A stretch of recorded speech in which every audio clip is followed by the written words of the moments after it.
Break के बाद हमने मौजू को थोड़ा सा तब्दील करना था, लेकिन हमारे एक और मेहमान फैसल करीम कुंडी साहब, इंतहाई मोअज़्ज़ज़ मेहमान मेरे, वो थोड़े से लेट हो गए हैं, तो हम ज़रा पहले इनका कमेंट इस पर ले लेते हैं। सर, चीफ जस्टिस वज़ीर आज़म साहब की मुलाकात के बाद फैसला भी सामने आ गया कि एक रिटायर्ड जज की सरबराही में एक कमीशन बनने जा रहा है, तो हाजिर सर्विस जजेस के मामलात को रिटायर्ड जज जो है उनकी सरबराही में होंगे, सारे मामलात वो देख रहे होंगे।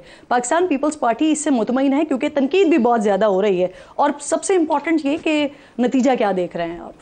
बिस्मिल्लाहिर्रहमानिर्रहीम। देखें, पहली बात तो है कि मैं एक चीज़ से मैं ज़ाती तौर पर डिसएग्री करता हूँ, मैं भी गलत हो या ठीक हो, कि ये जो ख़त है वो डायरेक्ट चीफ जस्टिस साहब को लिखना चाहिए था, या ख़त जो है वो आपको पार्लिमानी कमेटी जो है जो आपको जजेस अपॉइंटमेंट की कमेटी जो पार्लियामेंट में उनके सरबराह को या उनको लिखना चाहिए था, जो कि एक फ़ोरम मैं समझता हूँ कि वो। दूसरी बात है कि प्राइम मिनिस्टर साहब ने कल मुलाकात की है चीफ जस्टिस साहब के साथ, और उसके बाद फिर उन्होंने एक कमीशन बनाया है। तो यही मैं समझता हूँ कि कमीशन अब आप क्या करें, किसको बनाए कमीशन का सरबराह? अगर हम किसी और हाजिर सर्विस को भी बनाते, उस पर भी जो है अपोजिशन कभी भी हुकूमत के साथ राज़ी नहीं हो सकती। आप जो भी कहें ना, वो कहेंगे कि नहीं ये गलत है, ये ठीक है।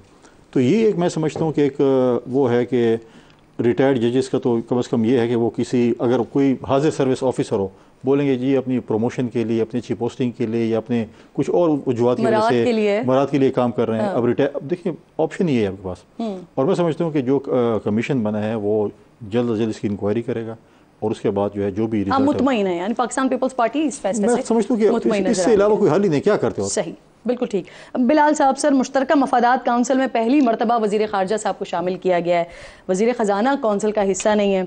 इससे पहले इक़्तिसादी राब्ता कमेटी, उसकी सरबराही भी वज़ीर आज़म साहब ने अपने पास रखी थी, फिर समहाओ उसको फिर कुछ दिनों के बाद वापस करना पड़ा मोहम्मद औरंगज़ेब साहब को। क्या वजह है सर? वज़ीर ख़जाना मोहम्मद औरंगज़ेब साहब हैं, उनको वज़ीर आज़म शहबाज शरीफ साहब हर मामले से दूर रख रहे हैं, और जो वज़ीर ख़ारजा हैं उनको ऑलमोस्ट इस तरह का दिखने में आ रहा है कि जो फाइनेंस के मामलात हैं उसमें वज़ीर आज़म साहब इन कर रहे हैं। क्या चल रहा है ये? देखिए किरण साहिबा, देखिए सबसे पहले तो मैं एक मुख्तसर सा कमेंट करना चाहूँगा पिछले मौजू पे। ठीक, देखिए ये PTI जिस तरह आज बातें कर रही है ना जी, आपने शौकत अजीज़ सिद्दीकी साहब के केस की बात की, और जो इस तरह का उस वक्त मामला रहा, और मैं बल्कि कहूँगा कि शौकत अजीज़ सिद्दीकी साहब ने तो बात की जिस तरह का उनका एक सोशल बॉयकॉट रहा, मगर साथ ही साथ PTI का जो उस टाइम पे काजी फ़ायज़ ईसा साहब के ख़िलाफ़ रेफरेंस था, जिस तरह की विक्टिमाइजेशन ना सिर्फ आज के चीफ जस्टिस की खुद हुई बल्कि उनकी फैमिली की गई, जिस तरह इन्होंने एज हॉक्स वो काम किया, फ़रोग नसीम और शहजाद अकबर ने उस टाइम पे किया, आरिफ अलवी ने वो सदारती रेफरेंस इनके चलाने पे किया, और इन्होंने मीडिया कैंपेन चलाई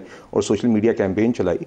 तो देखिए आज फिर भी जजेस की तरफ से यकीनन उनका हक है कि उन्होंने एक सवाल उठाया, यकीनन ये भी तशवीशनाक बात है कि ये खत जो प्राइवेट खत था पब्लिक डोमेन में आया, मगर उसके ऊपर फौरी आप ये नहीं कह सकते कि कोई रिस्पॉन्स नहीं हुआ, एक एक्शन हुआ, ठीक है, उसके ऊपर आप कमेंट कर सकते हैं। और सबसे पहले कमेंट का हक उन जज साहिबान पे जो कंप्लेनेंट्स हैं, तो ये इनका ये चाहते हैं, PTI चाहती है कि हर सेंसिटिव क्रेडिट जाता है sir chief justice of Pakistan. नहीं देखिए, और ऊपर से ये एक हैजान की कैफियत, आप मतलब कि आप ये खुद बिला वजह उसके अंदर एक अपनी एक चीज बनाने की कोशिश करें, हर चीज जहाँ पे इनको ये देखिए काउंसिल ऑफ कॉमन इंटरेस्ट की बात जहाँ तक है, उसमें कहीं नहीं लिखा हुआ कि वज़ीर ख़जाना होता है उसमें। देखिए उसके अंदर लिखा हुआ है कि प्राइम मिनिस्टर उसमें होंगे और वफाकी हुकूमत से 3 वफाकी वज़रा होने चाहिए। तो देखिए ख्वाजा आसिफ साहब उसमें शामिल हैं, इसहाक डार साहब उसमें शामिल हैं। ये इसमें आप पोर्टफोलियोज़ ना देखें, ये देखिए कि हमारे सबसे जो सीनियर तरीन पार्टी के मेम्बरान हैं, जो कैबिनेट मेम्बर्स हैं, उनकी वहाँ पर शमूलियत है, ताकि जब नेशनल अमूर हैं जिसमें फेडरेशन की बात आती है, सूबों के साथ अहम इशूज़ पर डायलॉग होता है, CCI में जो मामला आते हैं उसके अंदर आपके सीनियर मोस्ट और एक्सपीरियंस तरीन आपके पार्टी के मेंबर्स और कैबिनेट मेंबर्स हैं, तो उसको उस तनाज़र में देखना चाहिए। हर चीज़ को वज़ीर ख़जाना की एक्सक्लूजन या इंक्लूजन के तनाज़ुर में मेरे ख्याल से देखना अच्छा सही नहीं है। और वैसे भी जब भी CCI की मीटिंग होगी तो ऐन मुमकिन है कि वज़ीर आज़म शायद खुद को ऑप्ट करके वज़ीर ख़जाना को बुला लें। ये नहीं होता कि CCI की मीटिंग में सिर्फ वो लोग शामिल होते हैं, मगर इसहाक डार साहब हमारे पार्टी के भी सीनियर मेंबर हैं, एक्सपीरियंस्ड कैबिनेट मेंबर भी हैं, तो देखिए उनका उस हिसाब से पार्टी की सीनियरिटी से मेरे ख्याल से बिल्कुल, बल्कि I would go as far as saying कि उनकी शायद एक्सक्लूजन ज़्यादा सरप्राइजिंग होती। और दूसरी बात जो आपने ECC की देखिए ECC के अंदर मैं वज़ीर आज़म भी इन द पास्ट खुद चेयर कर चुके हैं, शाहिद खकान अब्बासी जब प्राइम मिनिस्टर थे उन्होंने किया था, ज़्यादातर वज़ीर ख़जाना ने चेयर किया।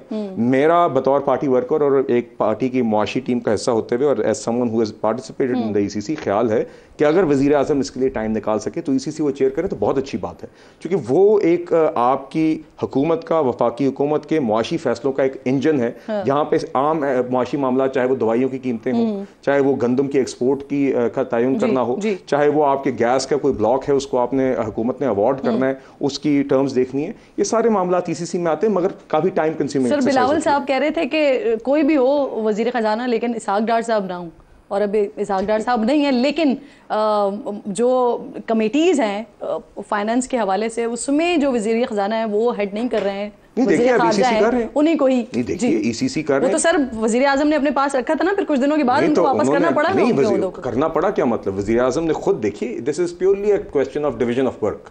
मेरा ख्याल आज भी है कि अगर वज़ीर आज़म के पास टाइम हो तो बहुत अच्छा है अगर वो अटेंड कर सकें, मगर आपके पास वज़ीर होते ही इसलिए ताकि आप डिवीजन ऑफ वर्क कर सकें। तो हो सकता है वज़ीर आज़म साहब एक ईसीसी अगर आप हफ्ते में एक भी करें तो अक्सर फिर एक तरफ वज़ीर आज़म टाइम की कमी की वजह से वापस कर रहे हैं ओहदा, और दूसरी तरफ जो वज़ीर दाखिला की जुरिडिक्शन आ जाती है, यानी कि ईसीएल वाला मामला है, फिर वो उसकी सरबराही अपने पास रख लेते हैं। नहीं देखिए वो तो उनका प्रोगेटिव है ना, देखिए तो आप इसमें ये नहीं कह सकते कि आप उसमें कोई गलत बात है, कोई ऐसी इट इज यानी कोई वजह नहीं है। नहीं कोई वजह नहीं, देखिए it is purely the prime minister deciding कि उनकी टीम का कौन सा मेंबर किस कमेटी में होगा।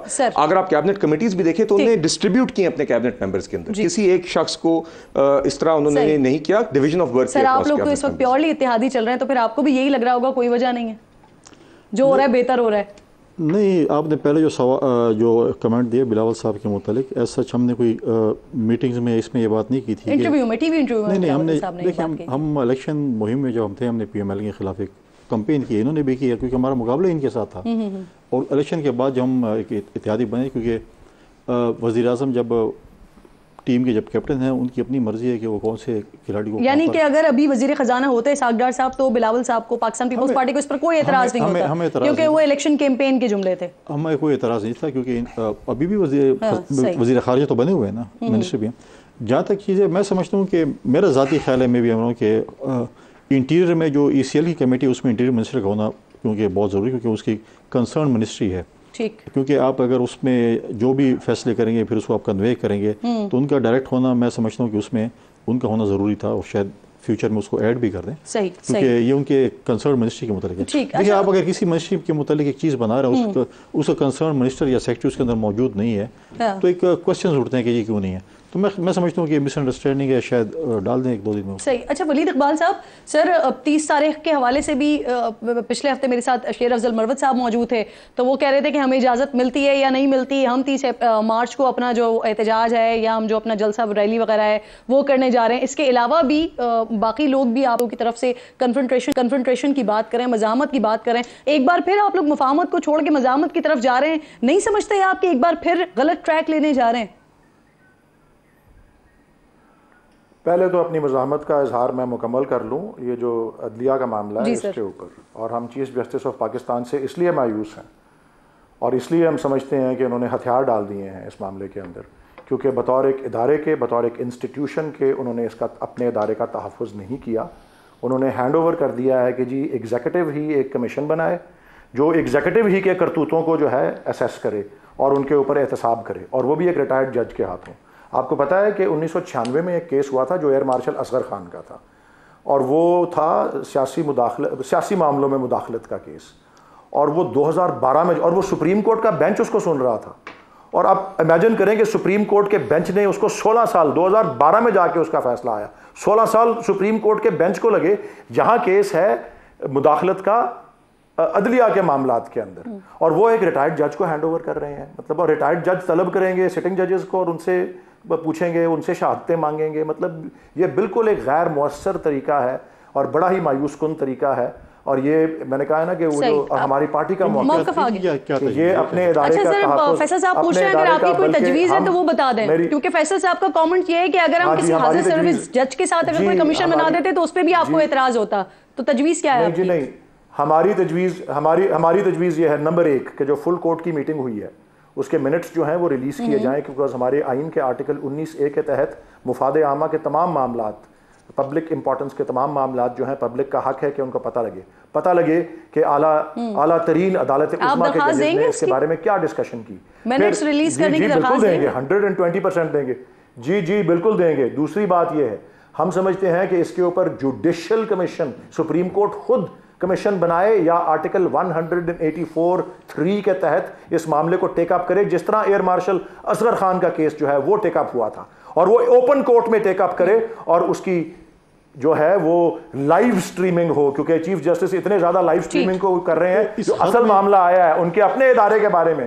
वो जो है वो तो कर नहीं रहे, वो है। और फिर बताएं जी, लियाकत अली खान के कत्ल के ऊपर कमीशन बनी, ठीक है ना, जियाउल हक के क्रैश के ऊपर कमीशन बनी, मैं सीधा सीधा बता रहा हूं।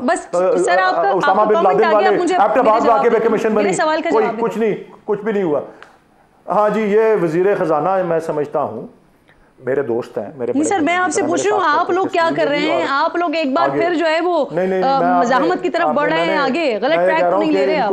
नहीं, इनको ये आप वजीर खजाना को इन्होंने क्लर्क बनाने के लिए लगाया। मैं तो पहले दिन ही कहा था कि ये रजिया गुंडों में फंस गई आके। अब उनको मेरे ख्याल समझ भी आ रही होगी, इतना अच्छा ओहदा हबीब बैंक के प्रेसिडेंट का वो छोड़ के आए हैं और किस तरह उनको पिंग पोंग के बॉल की तरह आगे पीछे फेंक रहे हैं। बहरहाल बड़ी शर्म की बात है, और मुझे मेरी पूरी सिंपैथी जो है, पूरी हमदर्दी औरंगजेब साहब के साथ है ज़ाती सतह के ऊपर।